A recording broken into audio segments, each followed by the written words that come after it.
ओम नमो भगवते वासुदेवाय। भागवत पुराण दशम स्कंद 44वां अध्याय। चाणूर मुष्टिक आदि पहलवानों का तथा कंस का उद्धार। श्री सुखदेव जी कहते हैं, परीक्षित, भगवान श्री कृष्ण ने चाणूर आदि के वध का निश्चित संकल्प कर लिया। जोड़ बंद कर दिए जाने पर श्री कृष्ण चाणूर से और बलराम जी मुष्टिक से जा भिड़े। वे लोग एक दूसरे की को जीत लेने की इच्छा से हाथ बांधकर और पैरों में पैर अड़ाकर बलपूर्वक अपनी अपनी ओर खींचने लगे। वे पंजों से पंजे, घुटनों से घुटने, माथे से माथा और छाती से छाती भिड़ाकर एक दूसरे पर चोट करने लगे। इस प्रकार दांव पेंच करते करते अपने अपने जोड़ीदार को पकड़कर इधर उधर घुमाते, दूर ढकेल देते, जोर से पकड़ लेते, लिपट जाते, उठाकर पटक देते, छूटकर निकल भागते और कभी छोड़कर पीछे हट जाते थे। इस प्रकार एक दूसरे को रोकते, प्रहार करते और अपने जोड़ीदार को पछाड़ देने की चेष्टा करते। कभी कोई नीचे गिर जाता तो दूसरा उसे घुटनों और पैरों में दबाकर उठा लेता, हाथों से पकड़कर ऊपर ले जाता, गले में लिपट जाने पर ढकेल देता और आवश्यकता होने पर हाथ पांव इकट्ठे करके गांठ बांध देता। परीक्षित, इस दंगल को देखने के लिए नगर की बहुत सी महिलाएं भी आई हुई थी। उन्होंने जब देखा कि बड़े बड़े पहलवानों के साथ ये छोटे छोटे बलहीन बालक लड़ाए जा रहे हैं, तब वे अलग अलग टोलियां बनाकर करुणावश आपस में बातचीत करने लगी। यहाँ राजा कंस के सभासद बड़ा अन्याय और अधर्म कर रहे हैं। कितने खेद की बात है कि राजा के सामने ही ये बली पहलवानों और निर्बल बालकों के युद्ध का अनुमोदन करते हैं। बहन, देखो, इन पहलवानों का एक एक अंग ब्रज के वज्र के समान कठोर है। ये देखने में बड़े भारी पर्वत से मालूम होते हैं, परंतु श्री कृष्ण और बलराम अभी जवान भी नहीं हुए हैं। इनकी किशोर अवस्था है। इनका एक एक अंग अत्यंत सुकुमार है। कहाँ ये और कहाँ वे।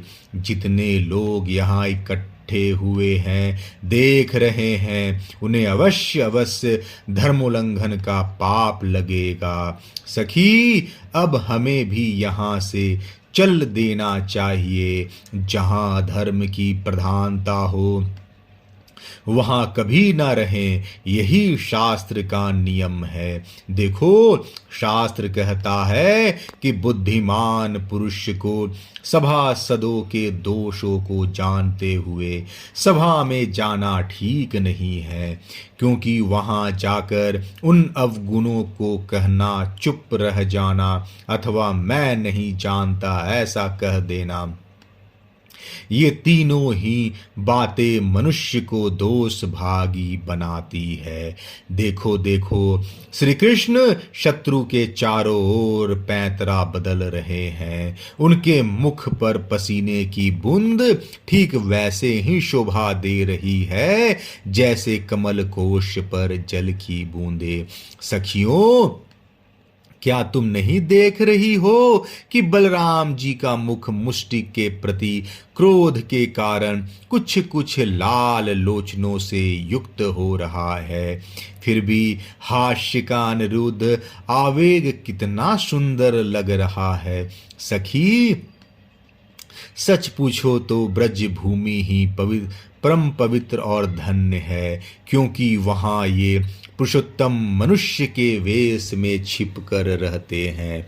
स्वयं भगवान शंकर और लक्ष्मी जी जिनके चरणों की पूजा करती हैं, वे ही प्रभु वहाँ रंग बिरंगे जंगली पुष्पों की माला धारण कर लेते हैं तथा बलराम जी के साथ बांसुरी बजाते, गौएं चराते और तरह तरह के खेल खेलते हुए आनंद से विचरते हैं।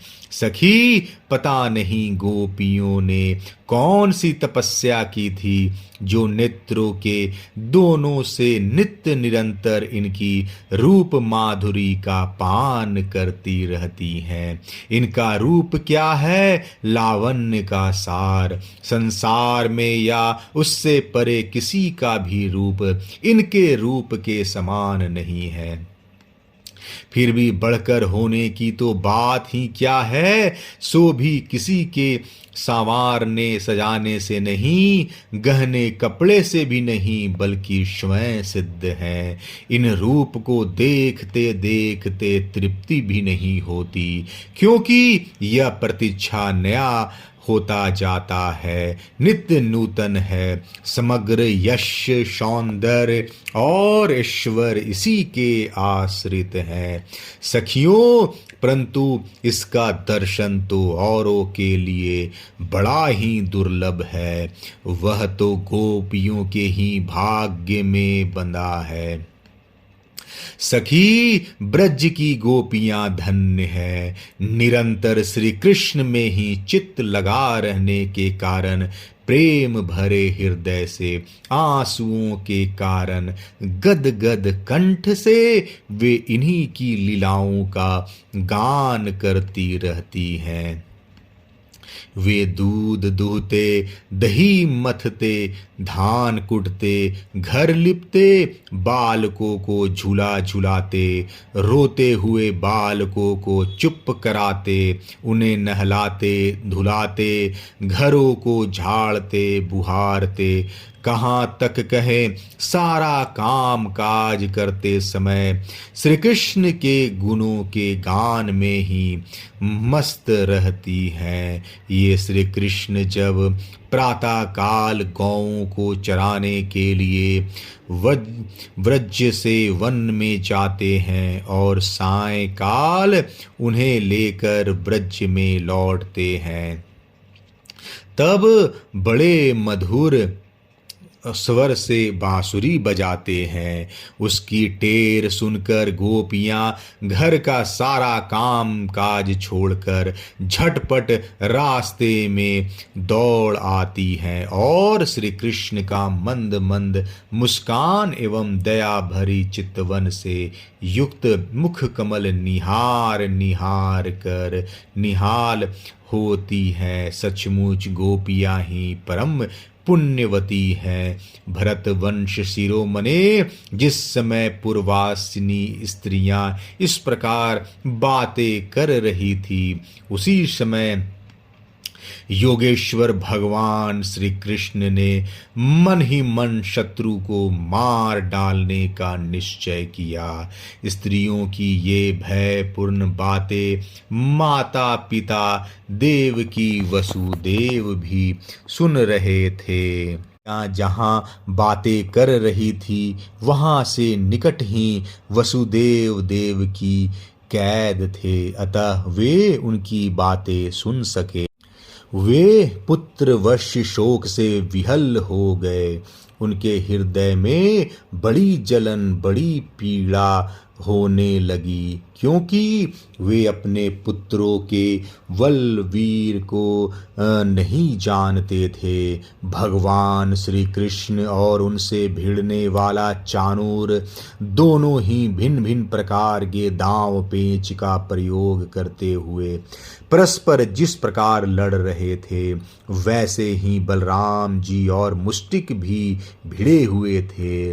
भगवान के अंग प्रत्यंग वज्र से भी कठोर हो रहे थे।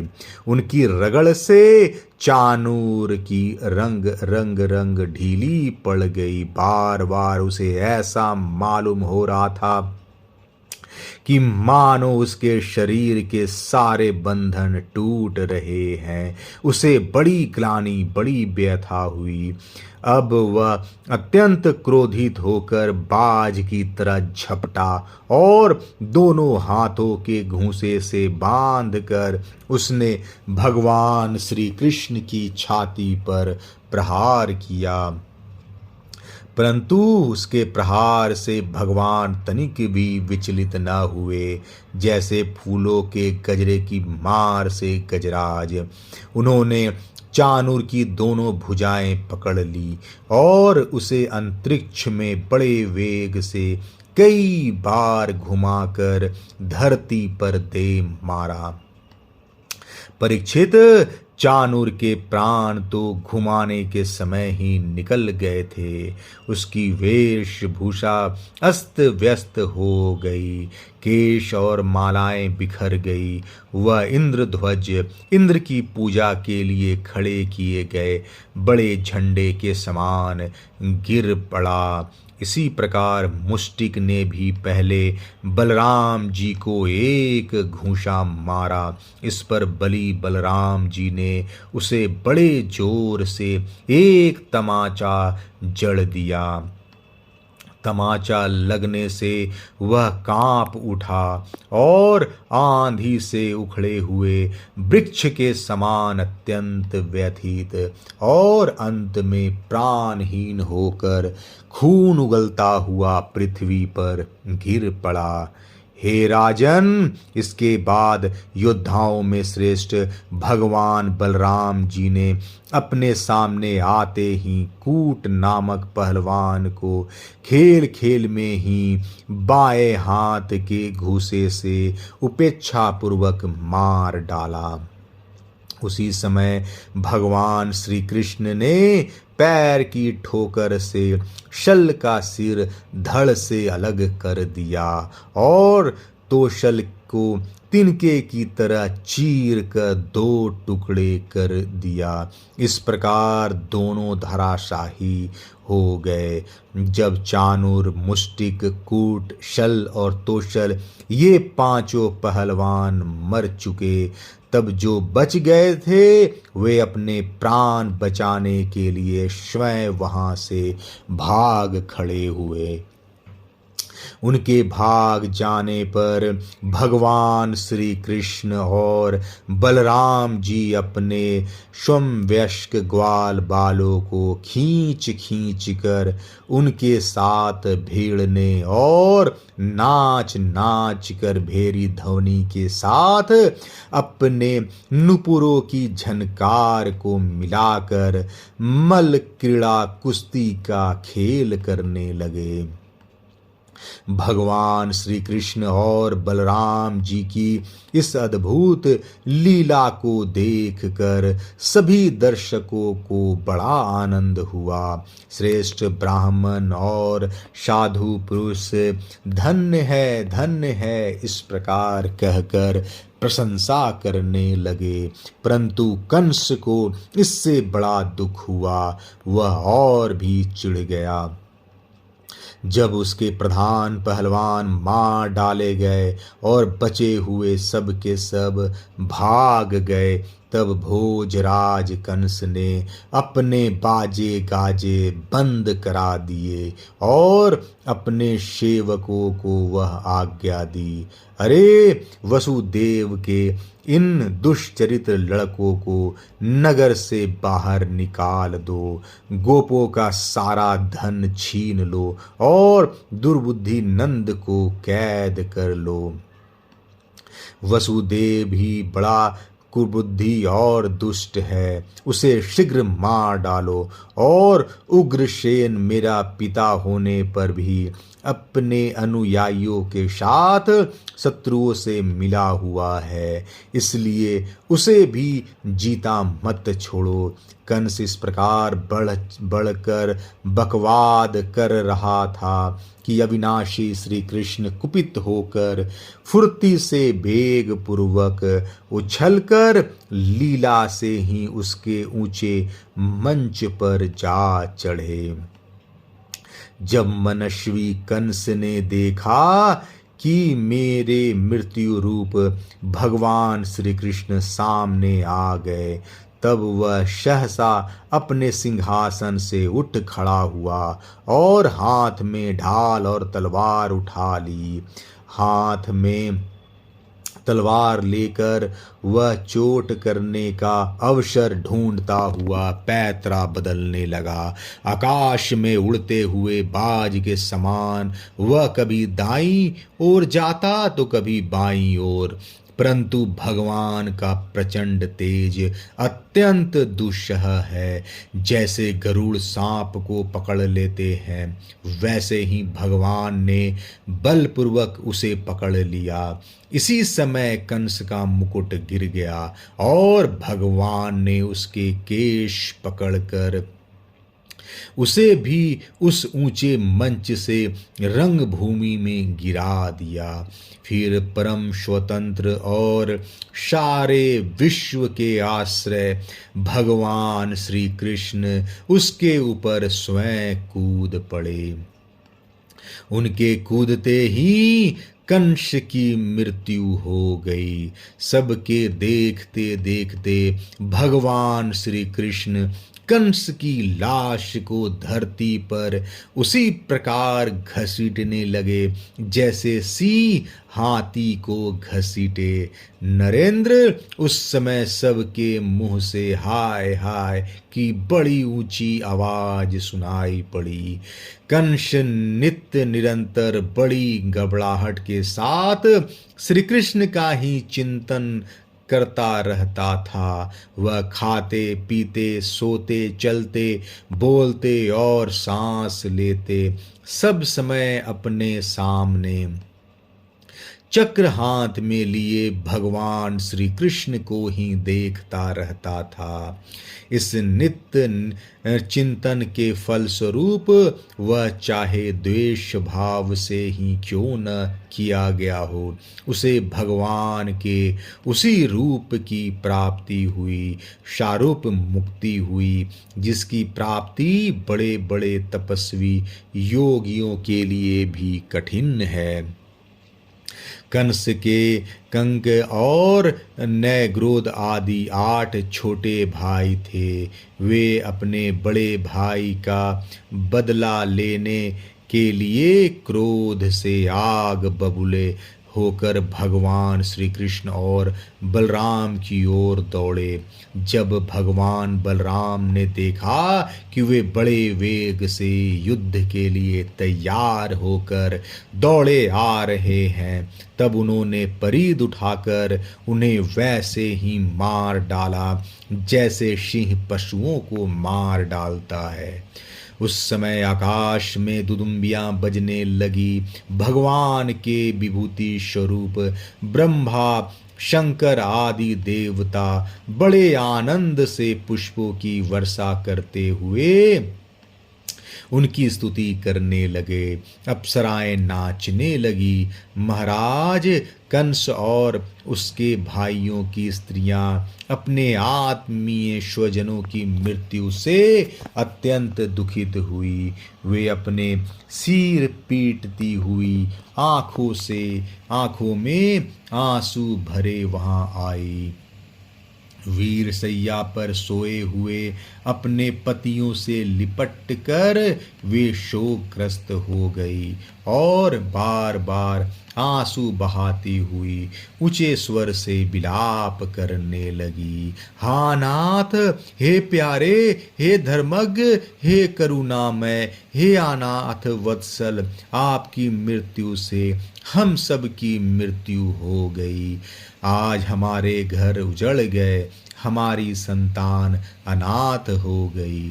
पुरुष श्रेष्ठ, इस पुरी के आप ही स्वामी थे। आपके विरह से इसके उत्सव समाप्त हो गए और मंगल चिन्ह उतर गए। यह हमारी ही भांति विधवा होकर शोभाहीन हो गई। स्वामी, आपने निरपराध प्राणियों के साथ घोर द्रोह किया था, अन्याय किया था। इसी से आपकी यह गति हुई। सच है, जो जगत के जीवों से द्रोह करता है उनका हित करता है, ऐसा कौन पुरुष शांति पा सकता है। ये भगवान श्री कृष्ण जगत के समस्त प्राणियों की उत्पत्ति और प्रलय के आधार हैं। यही रक्षक भी हैं। जो इनका बुरा चाहता है, इनका तिरस्कार करता है, वह कभी सुखी नहीं हो सकता। श्री सुखदेव जी कहते हैं, परीक्षित, भगवान श्री कृष्ण ही सारे संसार के जीवन दाता है।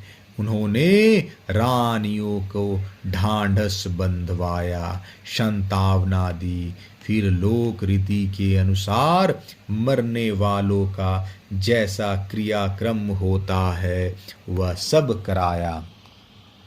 तदंतर भगवान श्री कृष्ण और बलराम जी ने जेल में जाकर अपने माता पिता को बंधन से छुड़ाया और सिर से स्पर्श करके उनके चरणों की वंदना की। किंतु अपने पुत्रों के प्रणाम करने पर भी देवकी और वसुदेव ने उन्हें जगदीश्वर समझकर अपने हृदय से नहीं लगाया। उन्हें शंका हो गई कि यह हम जगदीश्वर को पुत्र कैसे समझे। 44वां अध्याय समाप्त। जय श्री कृष्ण।